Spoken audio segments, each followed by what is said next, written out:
Hello and welcome to our program Face to Face on Universal Heritage Television Niger. My name is Afam Echi. I am your host. I have as my guest today a human rights activist and gender-based advocate by name Marjorie Ezihe Osuoha. Madam, you are welcome to our program. Thank you, Mr. Afam, and thank you, Imo, and the general public. Okay. Please remember to like our Facebook page and subscribe to our YouTube platform. Now, Madam, let me start with you by asking you to actually define, for the purpose of many who may not understand the roles you play, to explain your activities. Anyway, like the intro goes, I am a human rights activist and a gender advocate, which simply means that I'm passionate for things that have to do with people's rights. When people are being disenfranchised, when people are being treated unfairly, there are laws, there are rules, there are regulations in our constitution and many other legal frameworks. Primary amongst them recently in Imo State is the Violence Against Persons Prohibition Act, which is a law amongst other things which orders how people will behave and conduct themselves in public, in private and personal lives in relation to another person, and to see that people's lives rights are not truncated during this interchange or exchange, be it in marriage, in private life, like I've said, in marriage, or in public life at work. And then he also regulates how the law enforcement, the courts, everybody's own responsibility towards transmitting people's rights. What we do is midwife these processes and see that people, irrespective of their knowledge base, irrespective of their financial capacity or otherwise, are not exploited unduly, especially where it concerns sexual exploitation and abuse, which is rampant in our space, and see that their rights are transmitted to them as it should be. That's what I do. Now, with special emphasis on gender advocates. It simply means that I do more with emphasis to women and girls, and especially the vulnerable people, because yes, everybody's rights can be infringed on from one point to another, but not all of us are vulnerable. When we say people are vulnerable, it means they cannot maybe speak for themselves, they cannot help themselves, they cannot move from one place to the other without the help of a guardian or a caregiver. So this particular group of people are quite dead to what we do, and we lay emphasis in their well-being, especially to persons living with disability. Yes, they come under this group. Okay, while I introduce you, I missed out some of the aspects, some of the roles you play. You are one of the conveners of Honorable Gender-Based Violence Group. It's a coalition in the Southeast, right? Okay, you're also the executive director, executive coordinator for SWAG, that is Sisters with a Goal initiative. And you are also involved in Imo People's Action for Democracy. IPAD. Yes, IPAD. You know, this is different from IPAC. This is IPAD. So all of this involves speaking for the people, yes, fighting for the people, definitely, and ensuring a stable society. That's now, one would want to know, what is your motivation, getting involved in this? Of all of the other vocations, what got you into this? Thank you very much. I cannot really say the fullness of it, but I was privileged to come from a home and a background that insists and instill the supremacy of being, being you, irrespective of being a child of the home, that I was taught to own my voice, have a voice, not minding whether anybody thinks it's positive or negative, just voice it out and then learn from the experiences. I was raised to stand for the weak. I was taught that some persons will appear weak and they may be weak, and I should not bully such people or use it against them, but my strength should become their strength and speak especially for such people. So growing through school, through the university and all of that, there were always issues, topical issues to take a stand on, to take a vote on, and it wasn't difficult for me to be found in the fore of such gatherings. And then I grew through that, and then I started working with children because my first degree was gotten in linguistics, and I work with children, of course, with speech empowerment and persons. And over time I saw that a lot of mothers who had different issues were coming to me even outside work hours, and I discovered I felt more at home dealing with challenges ordinarily people will not want to deal with. It gave me so much fulfillment. That's what it is. Okay. Fulfillment when I've been able to bring a smile on a person who is voiceless, who is vulnerable. When I'm able to see a child who's been violated smile, when I'm able to see a man who is being abused, when I'm able to see a woman whose rights have been infringed on and truncated on every space you can think of, especially in what pertains in widowhood practices in our climb. And when you are able to transmit that widow's right, that person's right, and you see the transformation that overwhelms that person's countenance, you begin to wonder, is it the same person I met or is this a new person? It gives to people a whole new lease of life, and that is hope. That's what spurs me. That's what keeps me agitating. That's what keeps me in the front line of interventions against human rights abuse and gender-based violations. Okay, in a society where evil appears to be more prevalent and people appear to be more cautious in what they do and they pull back, there are no fears for you stepping out boldly to do some of these interventions? There are plenty. Oftentimes we're at risk. And it's funny that you asked that, because in recent times we've looked at the existing legal framework, and there isn't much in the way for protection for frontline responders like me. There are a lot of people that we know, have very few who are really committed to what we do. But you see, we do not have protection enshrined in the laws of our land. Yes, I mean, when you are trying to get into the face of very powerful people who are trying to impose their on people who are vulnerable and then infringe and truncate their rights, you know, of course you are exposed to so many exactly. So when those attacks come, we don't look to the negativity of the attacks, but we look to the law for protection where there exists. There is a witness protection, but oftentimes you get to see that your identity is revealed to the opponents by persons who hitherto should protect that identity. But we cannot be deterred. I am not deterred, I and my colleagues, because of these threats. They exist. So we're careful to guard certain personal private information about us. Okay. But they do exist. But our strongest force is a supportive network of us out there. Okay. So now that is one issue. Now, can you also narrate other challenges that confront you in the performance of your activity? Yeah, not just you, other people who play similar roles. Yes. The primary challenge we face is that of funding. You're undertaking, oftentimes it's in crisis mode that reports get to you. Okay. And it's like you have to do some immediate intervention. And of course, you and I know the financial and economic situation of the present day and states right now.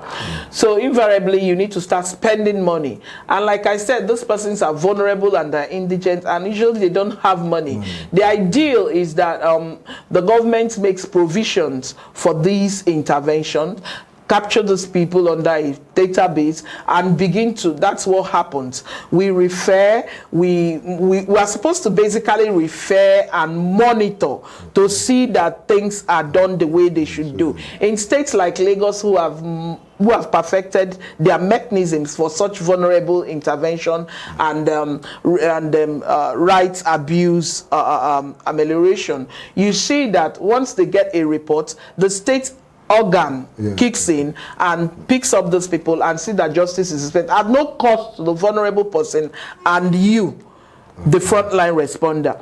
But in Imo State, we have a very different scenario. The frontline responder, like me, the right activist, gets a report, and then you hear that we've been to 1, 2, 3 government spaces and we still didn't get justice, and you need to kick in. And these people are usually vulnerable. They can't even manage their own resources for transportation to come to the point of justice. So you need to be doing everything to see that they get help. And it's a lot. And then that added to the risk we face in the field.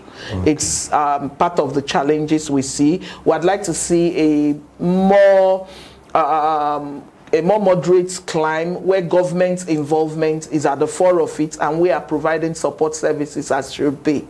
But right now, the reality is that the NGOs and the civil society organizations are the front of providing the services, and it's not good. Okay, what efforts have you been able to do, like interfacing with the government to put out some of your challenges and then asking for solutions to make your job easier? You see, it's an ongoing conversation, and we've been at the fore of it, which got us to be on the pages of states that that have a workable violence against persons prohibition law, VAP Act. In 2011, the executive governor, His Excellency Uzodimma, signed the Imo VAP into law. So it was during these interventions we saw the gaps, and they were huge. And then we evolved mechanisms which made this law an all-inclusive, co-created stakeholders law.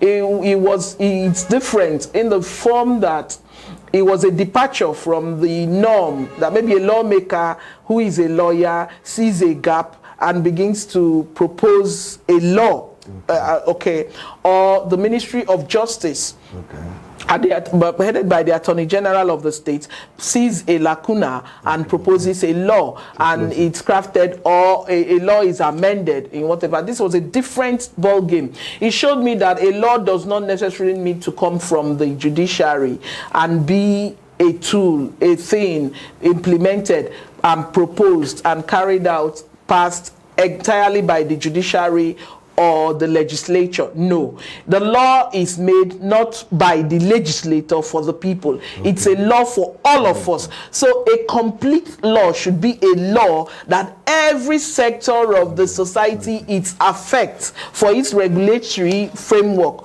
should be involved as a stakeholder belt in the mapping, in the processes leading to the formulation and passage of that law, to have a holistic tool. So we saw that, and the more we explored in this range of activity to be leading to the passage of the VAP law, we saw the need for state actors and non-state actors like us coming together to work together. Yes, because it's quite important. And we began to explore both training, mechanisms for training, for capacity building, and for conversations. Fine, we had very good conversations. The problem has been to translate those conversations and agreements and legal framework to actions, implementable actions. So that's the challenge. And when we go back to our different offices and different space, everybody returns to status quo, and it's like everything we have done, it's a watershed. Yes, it just goes back to nothing.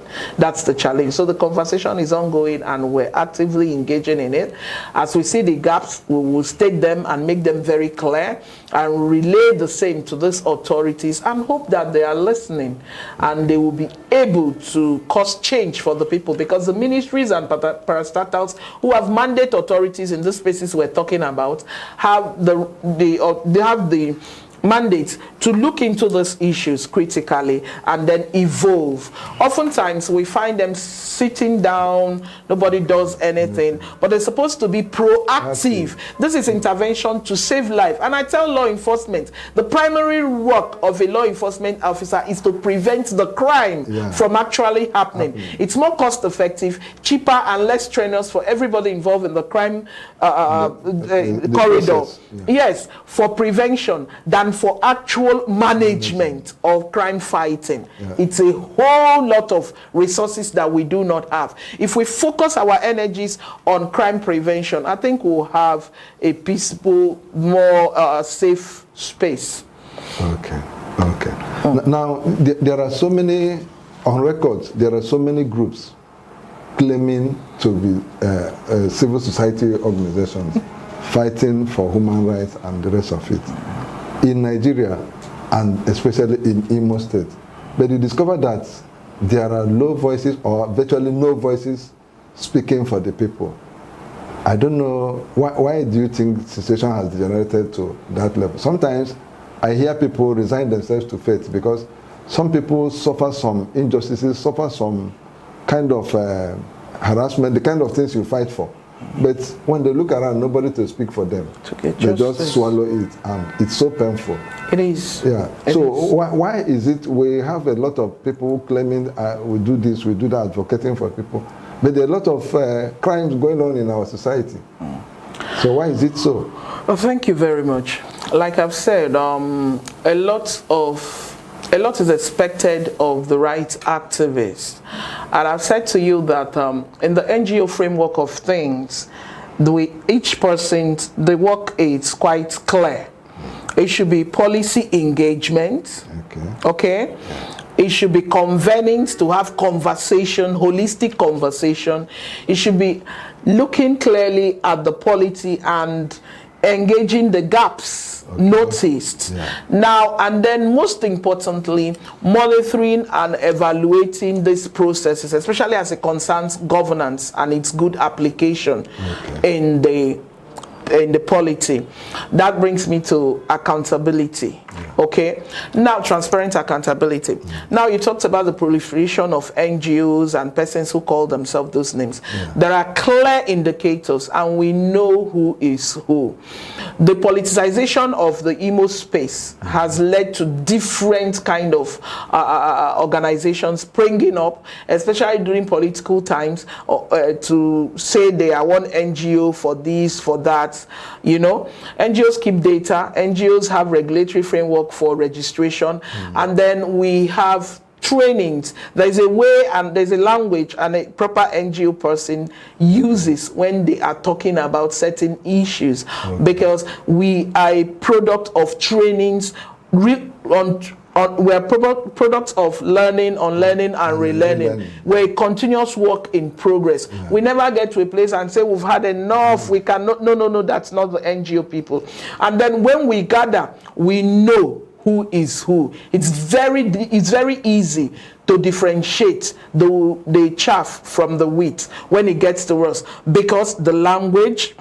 You don't do everything. You have specific thematic areas where you focus on. I'm talking about human rights violations and gender-based violations. Okay, irrespective of the fact that usually when you see this happen, you have children underlying there. You have other.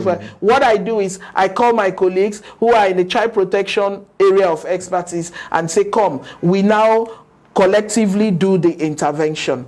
But when you see people who are not there for the purposes of delivering the societal good, you will know it stands out and it's clear. And then they do not go so far, because the people who know what it's what in the NGO space know. We know ourselves. like we like to say. And when you gather us in a room filled with them, we can tell you. There was a situation where we were called up to join an NGO to do a press conference. And we looked at the people and said, where are you coming from? Who are you? And they couldn't really explain it to us and all of that. We said, no, this is more or less a political gathering and we cannot be part of this. So these are some of the things.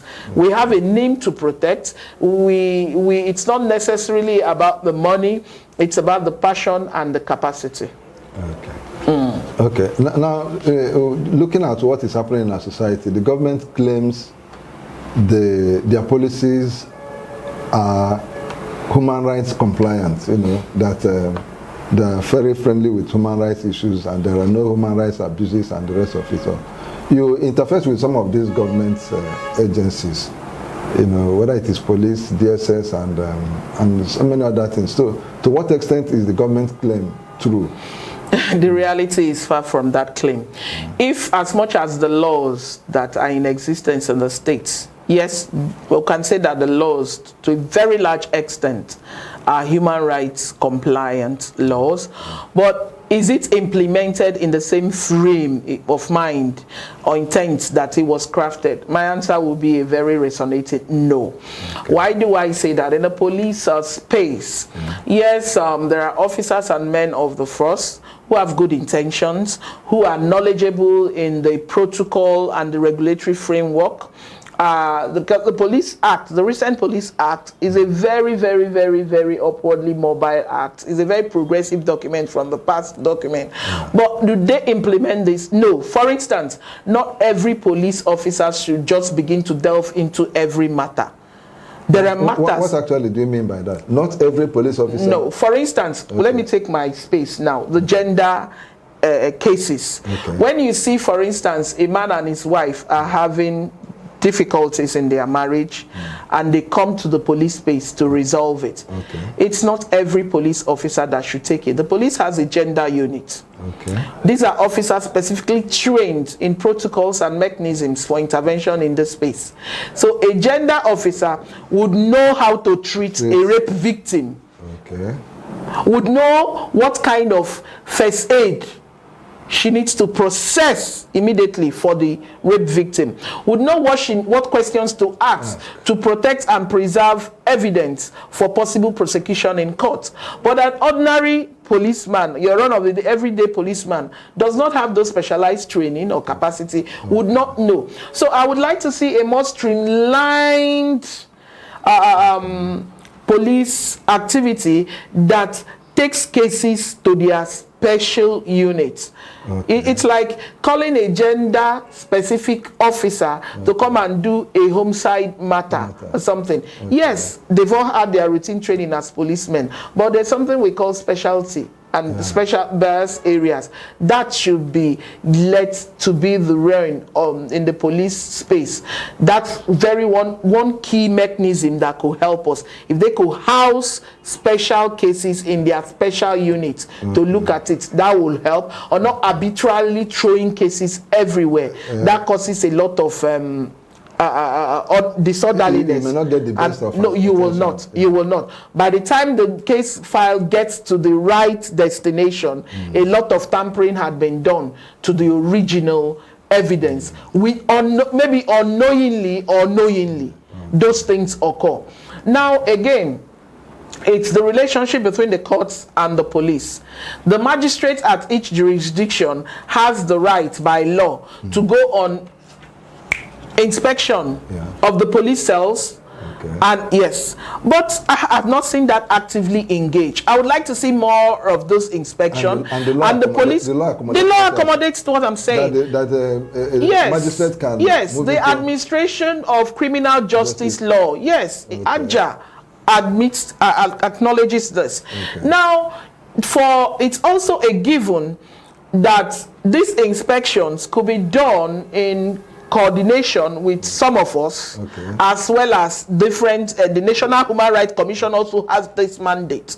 So the magistrate and then a police in each jurisdiction has to report the number of arrests on a daily basis to this magistrate or judge in charge of the jurisdiction it finds itself within. But these things are not done. These are checks and balances within the law to mitigate against human rights abuses, but they do happen. And then we need to do, you know why this is absolutely necessary? When you keep data, you're able to plan, you're able to designate resources to spaces of huge need. We're able to know that, for instance, in places like Okigwe zone or Lu zone, that this is a kind of crimes that happen here. You already need to be specific and plan towards it. It actually helps to be proactive and work towards prevention of crime than dispatching a lot of resources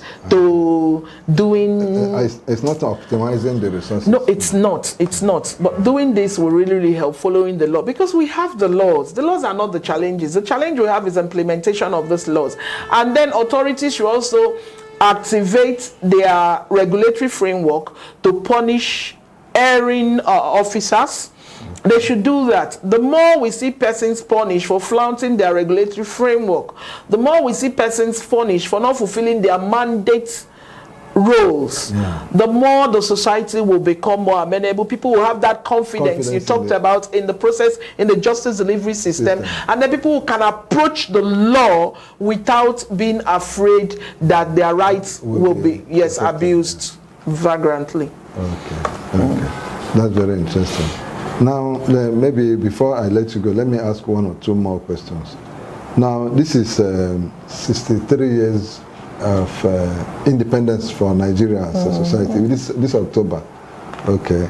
On the 1st of October, we celebrated 63 years of independence. I didn't. I don't know about you. You didn't? There's practically nothing to celebrate. Why? Nothing to celebrate? Yes. But you do celebrate your birthday? I don't, actually. For a while, I haven't. Okay. It leaves a sour taste for me. Apologies to whoever I'm offending, but that's my reality. I see a lot of pain. I see a lot of tears. I see a lot of suffering. And I guess it's affecting me as an individual that celebrations are some things that are becoming very alien for me as an individual and a frontline responder to incidences and issues of violence in this space. About Nigerians' independence and its celebration, I'll tell you something. By October 28th, I will be 50 years. And in all of my life, I've forever heard government is making budget for building roads, for providing water, for building schools, for the whole lot of 50 years. We're still in the process of doing these things. It's a big fat lie. It's a big fat lie. The educational space is in tatters. Every space you can talk about is in tatters. You go to Imo Street. Yesterday, I saw a crowd of youths prowling the street, and I became troubled. These persons are prowling the streets because they are not gainfully engaged. I'm not engaged. There are skills that people can do with the internet. There's a lot of things people can do and put out there and make a living. So we do not have this enabling environment to begin to explore these other alternatives, to put skills in people's hands, meet them where they are, and get them gainfully employed. Nearly 50 years after I was born, these things have been told to people older than I am. And here I am, I'm still being told the same thing. How long do I need to live a lie? Am I going to recount the same thing to my children? No, I won't be party to that. We need to tell it as it is. Nothing is happening. And the more, I think we had better stop making everything happening in our space political. It's beyond politics. People's life is beyond the political. People's affinity to a place, our ownership of the Imo space is beyond the political narrative. So it's an all-inclusive thing, and people should own it and know that we have a responsibility to this space that nature has given to us and located us as our own, and we have to preserve it and give account to generations yet unborn. The people who are in the steering of Nigeria's statecraft have failed us woefully, and they are still failing us. There are not too many examples to point to of the Nigerian dream. So I do not know what it is I should be celebrating at this point in the Nigerian state. Okay, you have a point there, but I will ask you, where do you locate the issues that are throwing up some of these concerns? Where will you, leadership, and square pegs in square holes, and square pegs in round holes, and round holes. That's a challenge we have. Leadership is a challenge. Ownership and responsibility, taking responsibility. People should own up, not begin to pass the buck. What I see in the Imo space is, or Nigeria, is a lot of buck passing.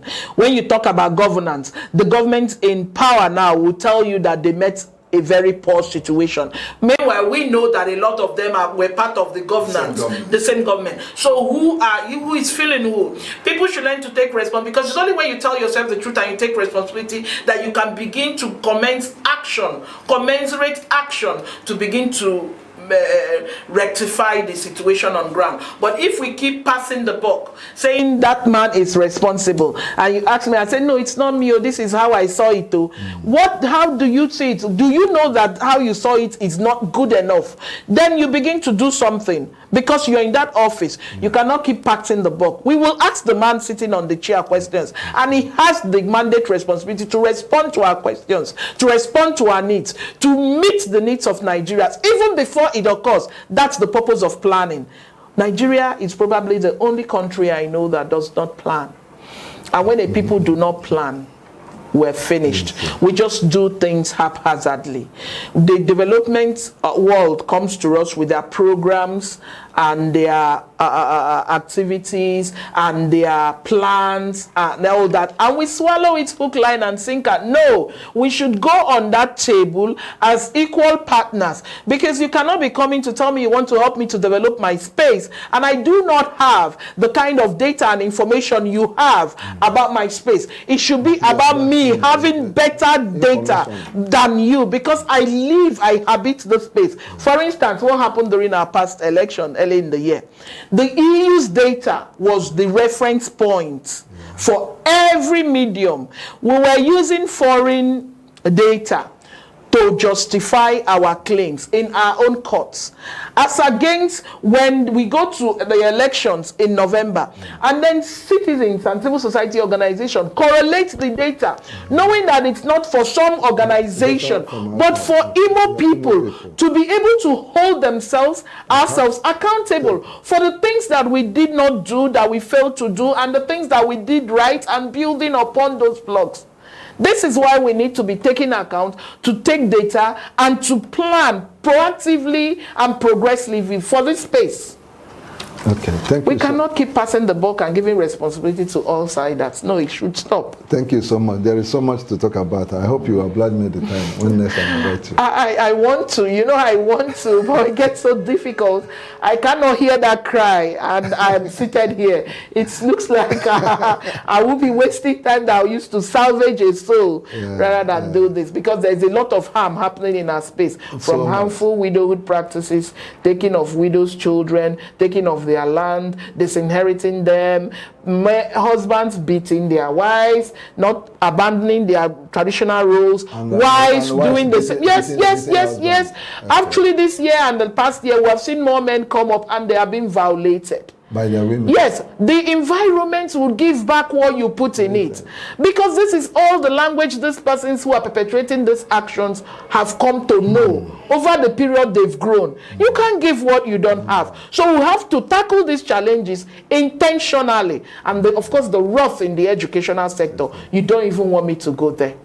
We'll talk all of that in our next program. Thank you so much. Thank you for having me. Thank you for what you do. Yeah, well, thank you for being part of our program. Viewers, this is where we draw the curtain, and you've heard our guests spoken so well about human rights and gender abuses in our society. He drew attention to some issues, especially concerning the authorities, that the police should streamline their activities in a manner that specializations should manage issues as they come to them. And she also in her program, in her narration explained that the country lacks planning, and this is the reason we are failing, and everything in our space, especially Imo, appear politicized. This is the much we can take, and until next time, we appreciate your presence in our program. Thank you so much. My name is Ezihe.